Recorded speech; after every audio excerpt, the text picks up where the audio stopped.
Atenção internautas de todo o mundo, para o toque de 5 segundos.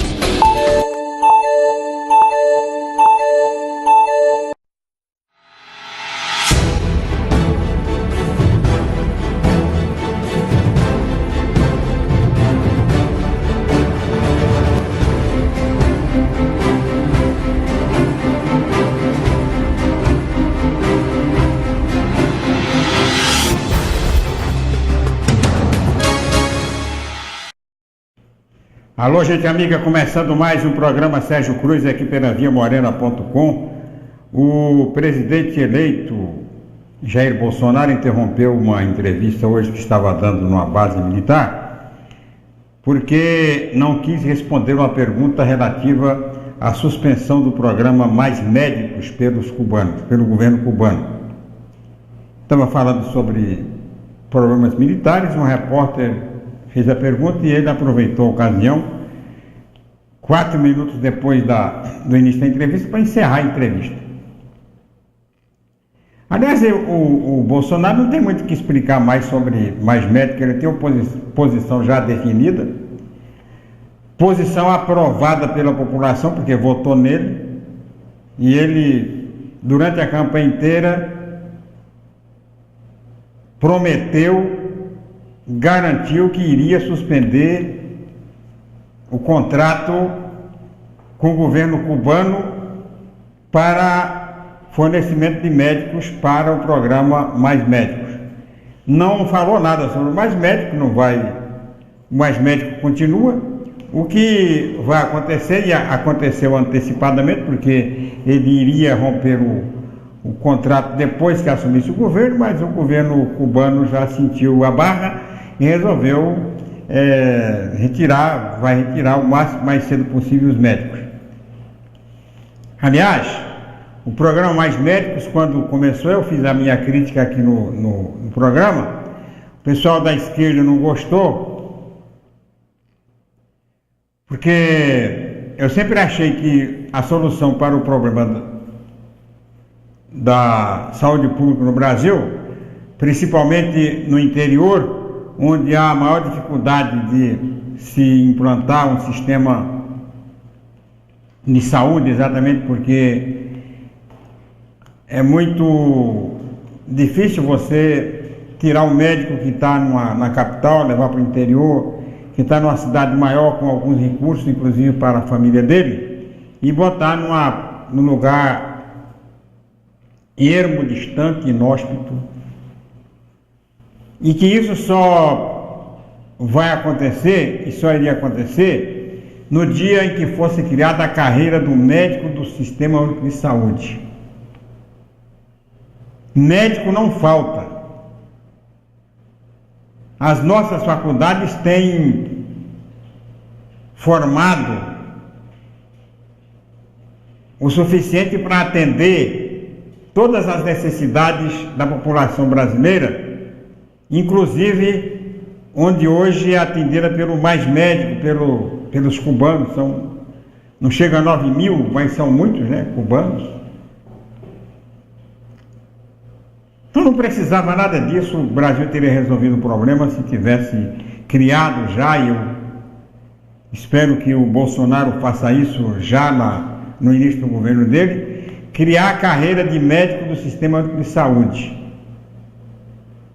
onde o salário seja compensador ao ponto do médico ser atraído, né, para atender o serviço público.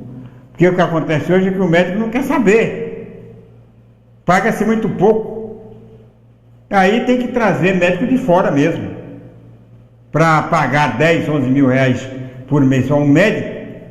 Não tem médico brasileiro que aceite isso. Só aqueles que são formados por correspondência. Que é o médico que faz 6 anos de faculdade e que custa caro, mesmo a faculdade sendo não cobrando, sendo universidade pública, termina custando caro, porque o estudante de medicina ele não pode se dedicar a nenhuma outra atividade a não ser ao estudo. São 6 anos estudando no básico, né? depois são mais 2, 3, 4 anos de residência, especialidades, até estar preparado para o mercado. Então, o que o governo tem que criar é carreira de médico do SUS, do sistema de saúde, que desobrigue, né, que tire essa obrigação das prefeituras municipais e o pagamento seja feito direto pelo governo federal. Quer dizer, o médico passa a ser funcionário público federal, com salário digno, que não haja necessidade de fazer bico, de abrir consultório, de atender plano de saúde, de trabalhar 24 horas por dia, quer dizer, sendo um médico exclusivo do Sistema Único de Saúde. Aí funciona. Agora, querer que o médico vá lá para o interior para trabalhar por 10 mil reais, só mesmo médico cubano, médico formado nas faculdades do Paraguai e da Bolívia, que vão aceitar isso aí, mesmo assim, até conseguir o revalida, porque a hora que conseguir o revalida, ele cai fora. A hora que ele conseguir autenticar o diploma, ele cai fora. Então tem que ter o médico de carreira. E o médico de carreira não só para o interior, o médico de carreira não só o clínico geral, o chamado médico de família, mas a carreira do médico especialista, também do especialista, e principalmente do especialista. Porque hoje a medicina está caminhando aceleradamente para as especialidades. O médico do interior, o médico de clínico geral, apenas encaminha. O atendimento é feito pelo especialista. Então o governo tem que investir em especialidades. O governo tem que investir em equipamentos de laboratório para os exames sofisticados. Aquilo que era sofisticado há 10 anos atrás, hoje é extremamente necessário. Anderson Rodrigues Trajano, acompanhando a gente em Joaçaba, Santa Catarina, muito obrigado pela audiência. Agradecer não só a ele, mas todos aqueles que estão ligados no programa Sérgio Cruz, aí pelo interior do Brasil, pelo mundo. E o programa está aberto aí, ó. Se você estiver acompanhando pelo Facebook, você pode mandar sua mensagem, ou de onde você está assistindo o programa, tá? Que a gente tem a maior satisfação em comunicar e em responder qualquer questionamento relativo àquilo que a gente está tratando no programa de hoje. E aquilo que a gente tratou antes, que a gente vai tratar depois. Qualquer coisa que você quiser discutir aqui, o programa é inteiramente democrático. E como eu digo sempre, eu não faço a menor questão de agradar. Não estou aqui para agradar quem está assistindo. A minha função aqui é informar. Então, sem contar naturalmente, esse arrevezado, né, acordo feito com Cuba. Eu defendo o seguinte: eu acho que manter relações econômicas com qualquer país do mundo, com qualquer país que tenha ideologia diferente da nossa, que ditadura, tudo bem. Nós temos aqui nosso maior parceiro comercial, não só de Mato Grosso do Sul, mas do Brasil, é a China. Ele é um país comunista. País comunista não tem nada a ver. Comércio é comércio. Dinheiro não tem ideologia. Agora, você trazer de um país comunista a mão de obra barata, aí a gente está remetendo, né, historicamente, aos tempos em que a gente contratava escravos, né? Sem nenhum exagero.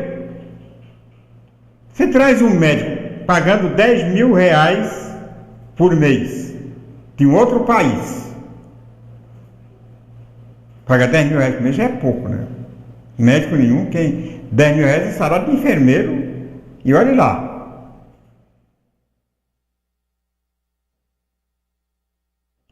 E ainda permite que o governo fique com 75% desse salário, aí é um acompliciamento com o trabalho escravo. Nisto eu concordo com o Bolsonaro. Médico de qualquer parte do mundo pode ficar no Brasil o tempo que quiser, vir para cá, mas tem que fazer o revalida, sem nenhuma restrição no direito de ir e vir. Traz a família dele, ganha o salário dele, volta para lá se ele quiser, quando quiser, vai daqui para qualquer outro país do mundo que ele achar que deve ir e que eu receba. Por que o Brasil vai servir de restrição da liberdade? Ah, mas os índios, estou vendo aqui, os índios ficarão sem médicos cubanos. Em verdade, índio nunca teve médico, nem cubano, nem brasileiro. Está tendo agora, porque médico cubano cobra baratinho e tal. Que garantia? Concordo com o Bolsonaro. Taguchi, boa tarde. Acho que os médicos cubanos deveriam pedir asilo para o governo federal, serem contratados diretamente sem intervenção do governo cubano.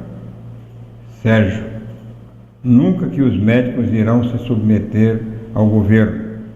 O que mais lhe dá renda são os atendimentos nas clínicas particulares e planos de saúde.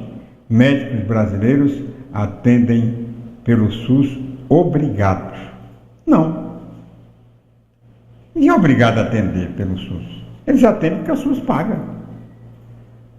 E, lamentavelmente, aqueles que atendem pelo SUS são os médicos que não conseguiram ainda se fixar no mercado e tal. Estão começando, né? Então, ou alguns que fazem a medicina por vocação, até por devoção. Agora, ninguém vai se submeter a nada. A minha proposta não é de submissão. Minha proposta é de valorização da mão de obra. Se o governo oferecer as mesmas condições oferecidas hoje pelos planos de saúde, pelas clínicas, é claro que o médico vai querer atender a saúde pública. Agora, do jeito que é, totalmente depreciado, o médico não vai. É uma mão de obra dos diabos para a prefeitura conseguir médico para atender as unidades sanitárias de Campo Grande e de qualquer outra cidade do país. É claro que você pode falar na massificação, o governo Dilma falou nisso, e até tentou isso, massificação do ensino, dos cursos e tal. A medicina é diferente da engenharia, do direito e tal. Porque trata diretamente com a vida da pessoa. Então o médico é uma profissão que você não pode descuidar. Você não pode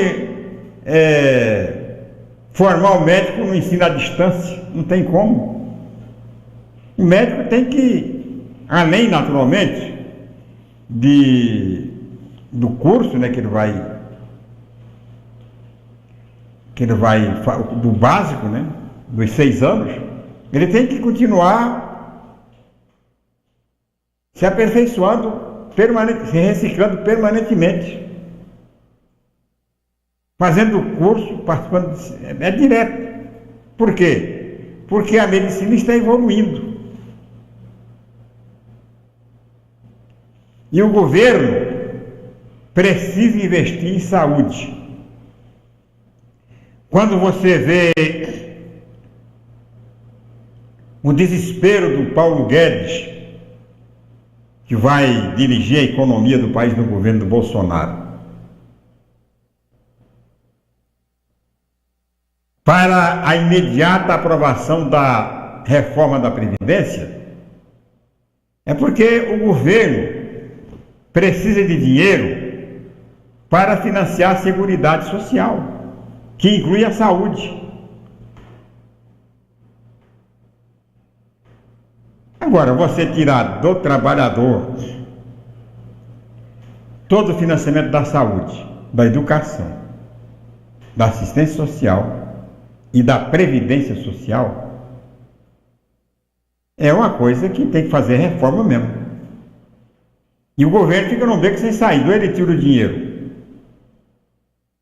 do cangote, né, do trabalhador, fazendo reforma que vem prejudicar, que vai onerar o trabalhador. Essa reforma da Previdência não onera o trabalhador.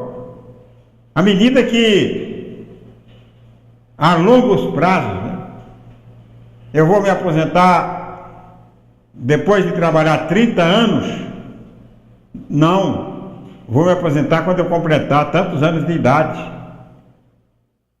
que vai dar aí 40, 50 anos trabalhando, quer dizer, vão onerar,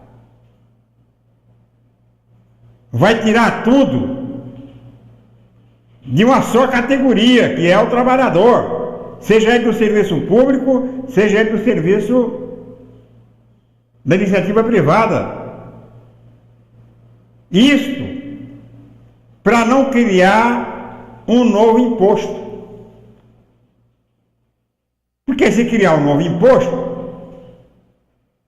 vai arrecadar o suficiente para subsidiar a Seguridade Social, que é muito mais cara, né?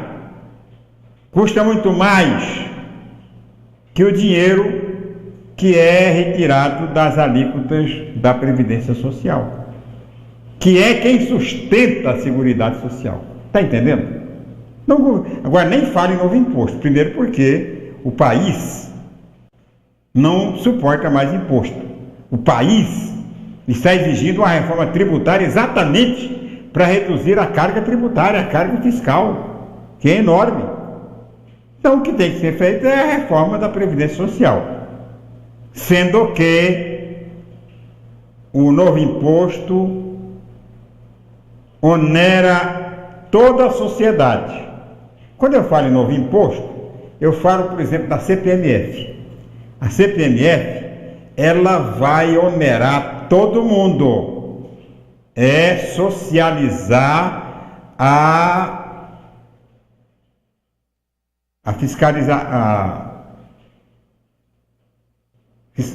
universalizar o tributo. Todo mundo paga.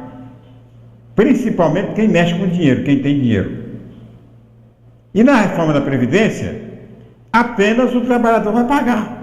Seja ele do serviço público, serviço particular, o que chama de privilégios e tal, vai pagar. Mas para resolver o problema da Seguridade Social e da saúde no Brasil, principalmente da saúde, só com a reforma da Previdência ou um novo imposto. Entende isso o Paulo Guedes?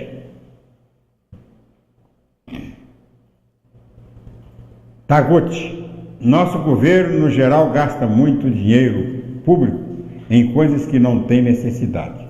São bilhões roubados dos cofres públicos. Acho que existem condições de dar um salário digno aos profissionais da área de saúde para que a população tenha um atendimento de qualidade. É isso que eu estou falando. Não precisa você pagar ao médico aquilo que ele pagar ao médico para trabalhar 4 ou 8 horas por dia. Não precisa pagar para ele aquilo que ele hoje ganha dando plantões de até 12 horas por dia, que tem médico aí que não dorme, dá plantão direto.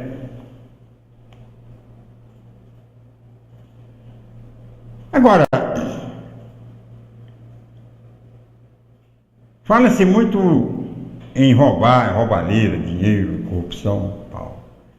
Falam, por exemplo, da Previdência Social, se cobrar se cobrar toda a sonegação que existe aí, os inadimplentes, aí resolve. O problema é que o governo está cobrando, mas não é fácil. O banco tal deve 10 milhões pagar, não paga.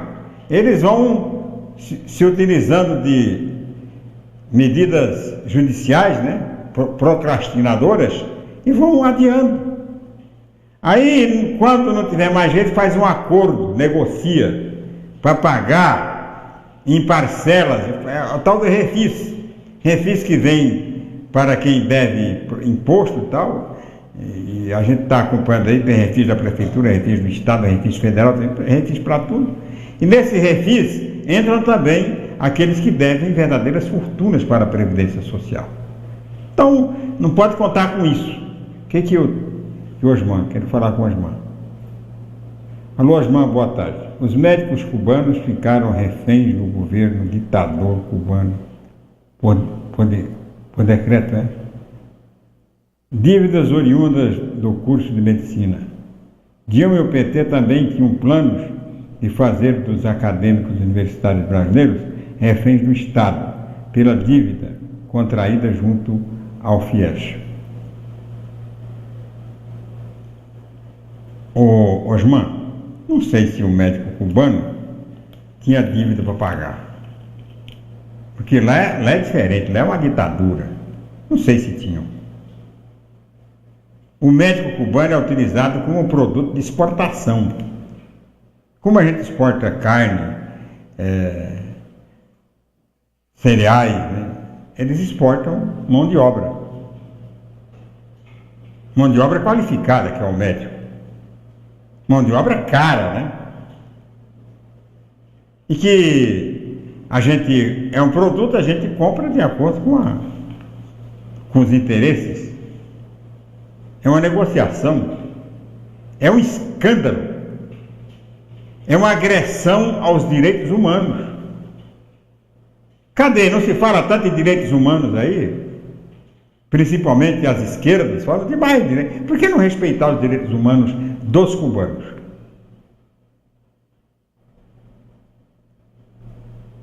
Agora, o FIES, como qualquer tipo de financiamento público, deve ser pago sim. Tem que pagar. O FIES tem que pagar. Paga, aliás, pode ser utilizado inclusive esses programas aqui, locais.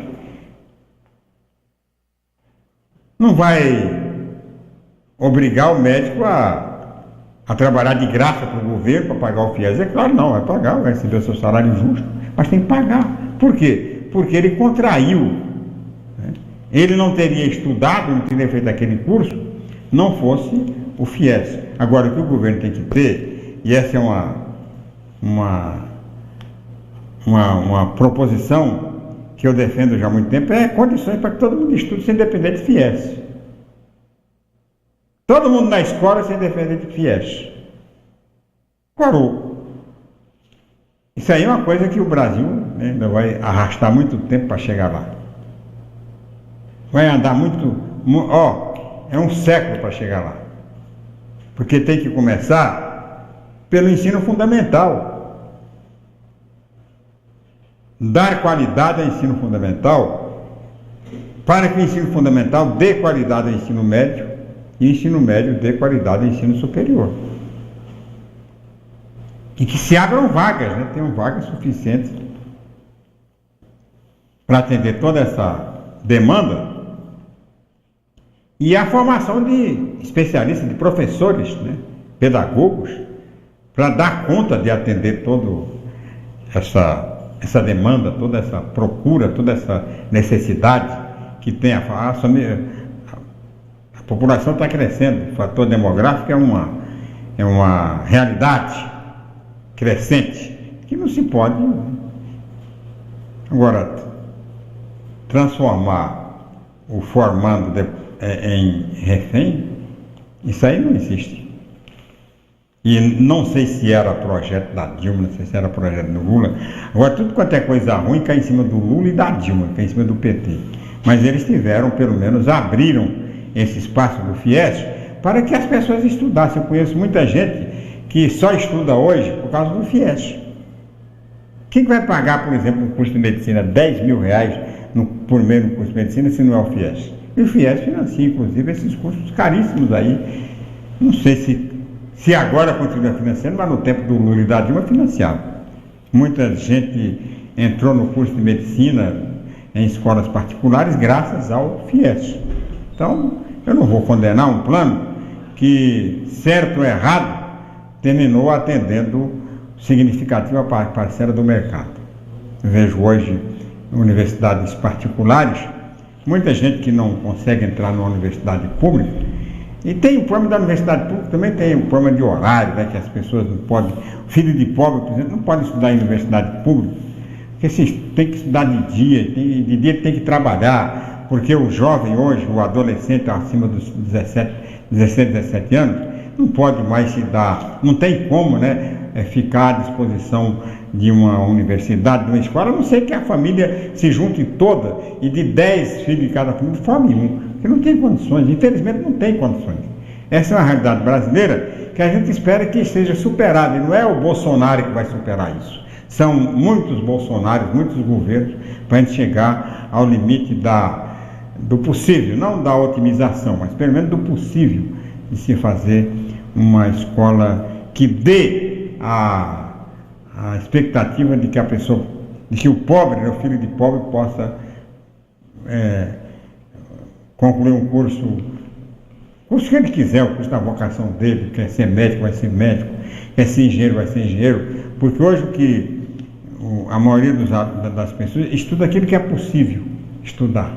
De repente deixa a vocação de lado para fazer um curso, para ter um diploma de curso superior, para poder fazer concurso público, para poder ser funcionário público, porque hoje leva vantagem no Brasil, só tem segurança no Brasil em matéria de emprego, em matéria de trabalho, quem é funcionário público, infelizmente é isso. Tem aí gente estudando curso, fazendo curso à distância, curso de direito, para ter um diploma, para depois fazer um concurso público. O que dá garantia, infelizmente, o que dá garantia hoje ao trabalhador brasileiro é o serviço público. Bem, o entrevistado do programa Boca do Povo de hoje, que a gente vai reproduzir a entrevista, é o presidente da OAB, candidato à reeleição, Mansur Carmouche, depois do tempo em Brasília e no Mato Grosso do Sul.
Voltando com o programa Sérgio Cruz aqui pela ViaMorena.com, quero comunicar ao pessoal que assiste esse programa que estou apresentando diariamente, de segunda a sexta-feira, lá na FM Difusora Pantanal, ao meio-dia, a nossa crônica Bronca Total.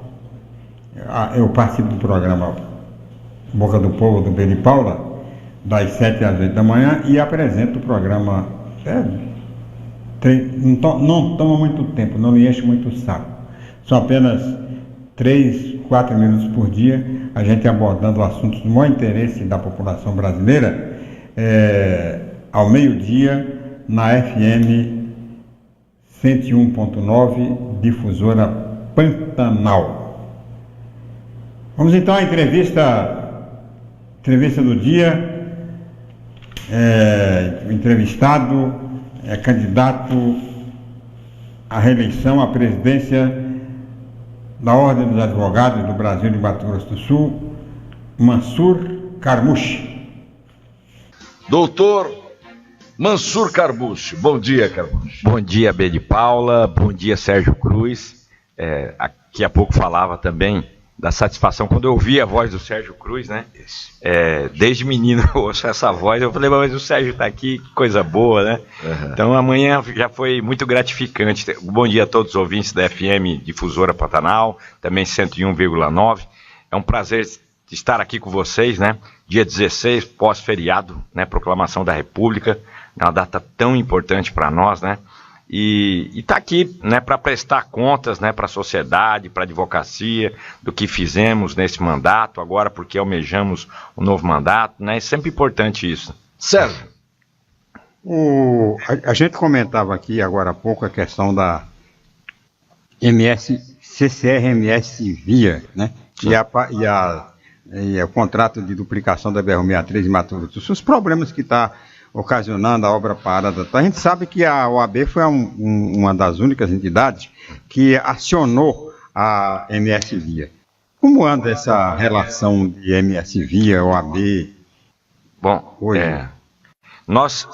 quando o problema chegou, né, a sociedade já começou aquele burburinho, paralisação, parou, está cobrando o pedágio e tudo mais. Nós fizemos o quê? Nós levamos o assunto para o nosso conselho, nossa comissão de assuntos administrativos analisou a problemática e nós fizemos uma ação e ajuizamos. Foi a única entidade que ajuizou a ação contra a paralisação da duplicação. Não é justo, né?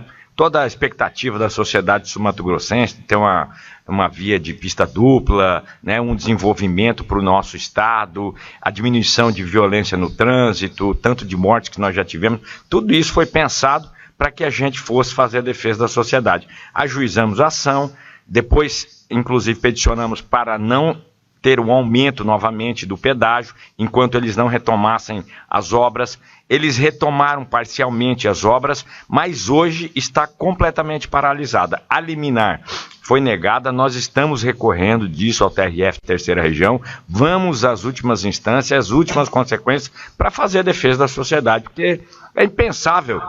Uma empresa vencedora de uma licitação sabia de todos os problemas que envolviam a duplicação, sabia de todas as dificuldades, mas aceitou, sagrou-se vencedora, e ali ela tem a responsabilidade de dar continuidade a esse contrato, né? Ou paralisar completamente a cobrança do pedágio até se tomar outras providências. Mas isso depende de uma união de esforços, como disse o Sérgio Cruz há pouco, aqui o Bedi Paula também. Por quê? Porque somente uma ação, ela às vezes não surte o resultado. Agora precisa da força política do nosso estado. Agora, inclusive, nós vamos ter um contato com o presidente da República para que a gente possa rever esse contrato. Estamos falando aqui com o Dr. Mansur Carmuche, presidente da OAB de Mato Grosso do Sul e candidato à reeleição. Aliás, pelo que vocês fizeram nesses 2 anos de trabalho, senhor e sua equipe, e pelo impulso, né, pela respeitabilidade que a ordem ganhou nesses 2 anos, da minha parte eu vejo que o senhor merece mais 2 anos para concluir esse trabalho, mais 3 anos para concluir esse trabalho que foi feito, porque em 3 anos, foi 3 anos para colocar a casa em ordem, não foi, doutor? Foi. Na verdade, nós pegamos uma gestão deficitária, já vinha de outras gestões, né? Um déficit aí histórico. nós fechamos no azul 2 anos consecutivos pela primeira vez na história da OAB, fazendo o quê? Diminuindo gastos, nós fizemos uma economia muito grande, austeridade ao extremo, inclusive de todos os diretores, todos os conselheiros, nós diminuímos valores, inclusive para repasses de reembolso para conselheiros que vêm do interior para a capital prestar serviço. Todo mundo trabalha de forma gratuita, não recebe absolutamente nada, utilizamos os nossos veículos para nos deslocar para o interior quando a gente vai a serviço da ordem, só para você ter uma ideia. Então nós fizemos com que a austeridade prevalecesse durante essa gestão e a próxima, tenho certeza, vai ser muito mais eficiente. Olha, são 7h27. Eu quero dizer que nós estamos ao vivo pela viamorena.com. Seu Sérgio. A OAB é uma entidade política, né? Tem um cunho político, mas na sua gestão você conseguiu afastar um pouco a militância ideológica, né? Como foi possível fazer isso? Nós afastamos a ideologia de dentro da nossa instituição. A OAB não é nem de direita nem de esquerda. Ela, na verdade, ela se pauta pelos rumos da Constituição brasileira. E nós conseguimos, desde o início, se desligar da ingerência política na nossa instituição. A OAB ela tem uma força política na sociedade. Toda a crítica, todo o pensamento, todas as ações, os movimentos da nossa instituição, elas surtem efeitos gigantescos na nossa sociedade, quando a gente se posiciona. Então, mas a gente evitou de trazer novamente a política como foi no passado, para fazer uma gestão independente, porque esses dias até estava conversando com um deputado e ele falou assim, gostaria de parabenizar porque vocês, nesta eleição, vocês não tomaram partido. Falei, durante a nossa gestão, nós jamais tomaremos partido. Pelo contrário, nós usaremos a instituição para a defesa da sociedade, não é para agremiação política, não é para certos grupos. Isso que faz com que a instituição seja grande. A partir do momento que ela toma um partido, que ela fica do lado de alguém, ela perde totalmente a credibilidade. Com isso, nós conseguimos desenvolver vários trabalhos, pedir impeachment da presidente Dilma, depois do presidente Temer, analisar a delação da JBS, pedir o afastamento da então presidente do TRE. Todas essas ações se pautaram na nossa independência para poder agir. Então, assim, aqueles que já tiveram no passado, nós temos o maior respeito, mas eles conduziram a entidade do jeito que a sociedade não gostou, e a advocacia também. Tanto é que eles trouxeram o problema da prefeitura para dentro da nossa entidade, que nada tem a ver com a advocacia. Doutor Carmucci, antes da administração, né, antes do seu mandato, era comum a gente ver brigas entre advogados, juízes, inclusive se acham acima do advogado, sendo que os dois estão no mesmo nível. E isso acabou.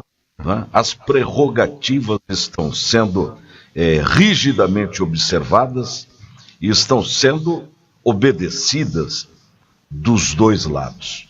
Como foi possível conseguir isso? Nós conseguimos diminuir o tensionamento entre as instituições. Quando nós chegamos, o OAB não falava com o tribunal, não falava com o Ministério Público, com as forças policiais, era muito difícil. Nós conseguimos estabelecer um diálogo franco, linear, respeitoso e sem subserviência, o que facilitou o quê? A vida do advogado. E nós fizemos, inclusive, essas instituições enxergarem o papel do advogado como indispensável à administração da justiça. Muito embora tenha um ou outro caso, são poucos e esparsos, mas nós conseguimos diminuir esse friccionamento entre as instituições. Isso nos valeu, inclusive, para a gente começar a aprovar o nosso projeto de lei que criminaliza a violação das prerrogativas. Mas para que esse projeto de lei? É para colocar em pé de igualdade todos os atores do sistema de justiça. Então ninguém pode ser diferente de ninguém, todo mundo tem que respeitar, ter urbanidade, respeito na condução, e nós temos muito trabalho para desenvolver para a advocacia. Uma questão que é essencial para nós é diminuir a morosidade do judiciário, mas nós conseguimos, por exemplo, nesse mandato, fazer com que fosse concluído o concurso para novos juízes. Vai ser aberto agora, logo em breve, um novo concurso, preenchimento de vagas de funcionários, elevações de comarca, a criação de novas varas, no interior principalmente. Isso facilitou a vida do profissional e começou a criar um ambiente salutar de trabalho entre todos esses atores. Sérgio. Os direitos humanos vivem sob um intenso bombardeio de quem é contra, né, a aplicação dos direitos humanos. Nós vamos entrar num governo agora que teve na sua plataforma de campanha exatamente uma certa restrição à questão dos direitos humanos. A OAB tem uma comissão de direitos humanos. Como é que a OAB vai tratar junto ao próximo governo, que é frontalmente contrário a algumas questões dos direitos humanos, e a OAB, como vai ser essa relação de direitos humanos e próximo governo? Certamente nós vamos ter que ter um diálogo e uma vigilância muito grande.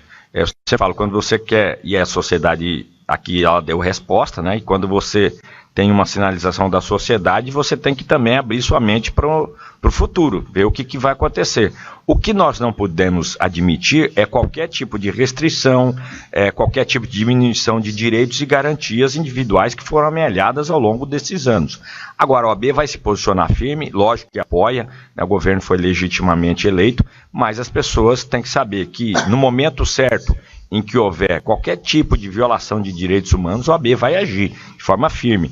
Agora, ela tem feito o papel dela. Eu acho que tem, lógico, que vai existir algumas obrigações do governo, e ele não vai fugir disso. Eu acho que o discurso de campanha foi uma coisa, na hora que chegar lá para administrar, ele vai encontrar uma outra situação. Então nós temos que, lógico, melhorar, por exemplo, o sistema carcerário brasileiro. Aqui em Mato Grosso do Sul até nós temos tido sorte, porque nós não vimos nenhuma rebelião durante esse tempo que estivemos. Eu acho que o sistema ele tem melhorado a cada dia, inclusive para os advogados. Nós temos um ambiente de trabalho muito melhor do que nós encontramos há 3 anos atrás. É preservar os direitos humanos sempre, em qualquer circunstância, sem abrir mão de qualquer tipo de direito ou prerrogativa de quem quer que seja. Os direitos humanos é um compromisso inalienável da própria nossa instituição, está no nosso estatuto, inclusive no nosso juramento. Então nós não abriremos mão jamais disso. E ficaremos vigilantes, cobraremos qualquer tipo de ação, caso haja alguma grave violação de direitos humanos. Isso nós estamos falando não só das pessoas que são presas, mas do cidadão em comum também. Porque os direitos humanos, a gente tem que deixar claro para a sociedade que às vezes ela acha que a gente protege só a pessoa que está ali encarcerada. Não, nós protegemos a pessoa que também é comum, todo mundo que sofre violação de direitos humanos no seu cotidiano, né? Pessoas comuns que não estão no sistema, não são, vamos dizer, tem as vítimas, né? Não são só as pessoas que cometem o crime. Então as pessoas têm que ter essa noção. A OAB defende direitos humanos de qualquer ser humano. Bom, são 7h34. Nós estamos aqui entrevistando o Dr. Mansur Carmouche, presidente da OAB e candidato à reeleição. Dr. Carmouche, dias atrás, quer dizer, a luta pela reeleição impõe também um trabalho da oposição. E a sua oposição pediu uma lista de todos os advogados aptos a votar. E os aptos a votar são aqueles que estão em dia com as suas obrigações na ordem. Eu, particularmente, achei um tiro no pé, porque quando a Justiça manda a OAB fornecer essa lista, a OAB é obrigada a fornecer quem está em dia e quem está inadimplente. É a mesma coisa que alguém mandar que eu abra, por exemplo, aqui dentro da emissora, eu abra a situação de cada um dos nossos funcionários, né? Eu achei uma coisa injusta e, ao mesmo tempo, para a oposição, um tiro no pé, porque, de repente, eles estão sabendo quem está em dia e quem está apto a votar e quem está devendo na ordem, que muitas vezes se deve, não é por nada, é por N problemas. Muitas vezes alguém ficou doente, uma doença na família, ou mesmo o problema funcional. Nós sabemos o país está em crise e o advogado, ele é aquele profissional que trabalha para receber, muitas vezes até no final da causa, né? Então, eu achei assim que foi de uma violência com os associados da OAB. Foi uma coisa muito triste a gente ver aquilo. Veja bem, a ordem... Não sei se o senhor quer tocar nesse assunto. Eu só vou falar um segundo. Veja bem, existe um provimento do Conselho Federal que impõe uma regra para não concessão dessas listas de inadimplentes, principalmente, para não expor as pessoas, né? Porque é igual o Serasa. Imagina alguma pessoa ter uma lista de quem está devendo.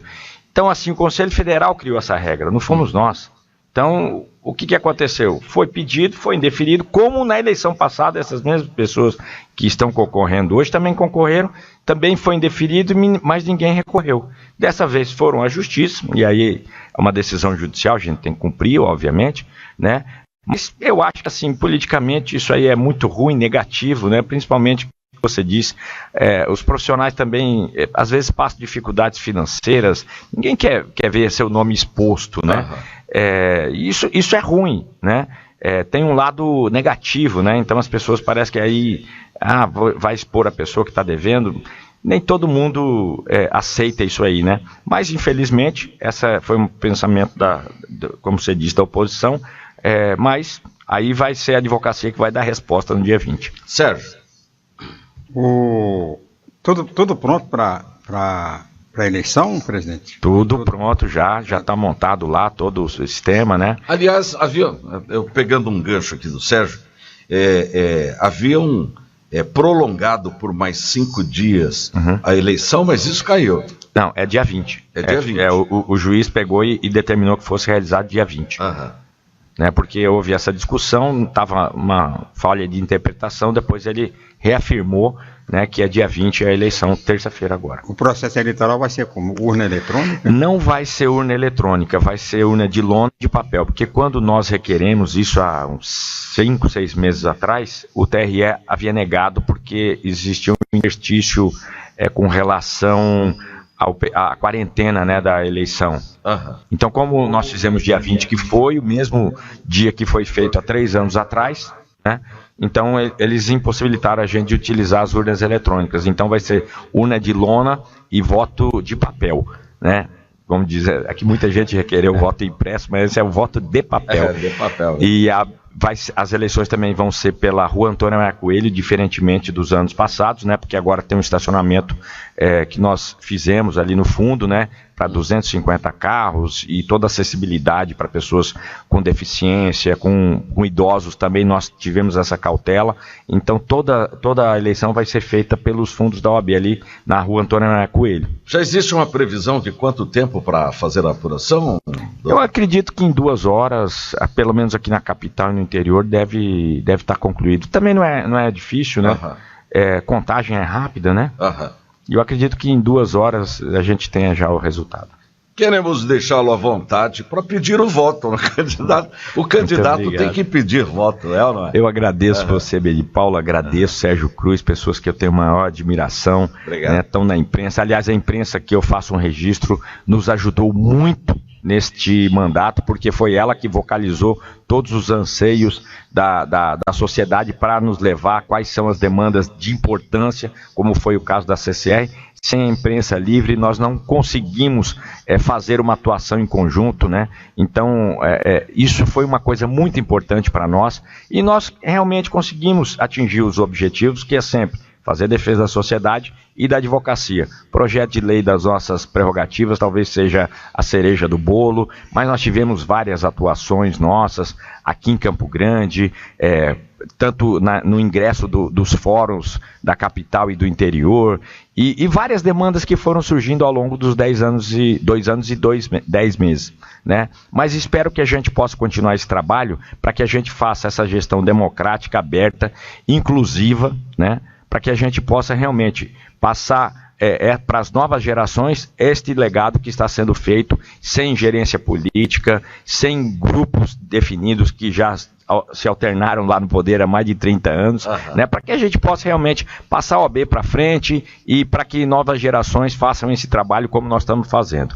Né? Então agradeço a todos no dia 20, na chapa 22, que é a nossa chapa, porque a OAB está em ordem.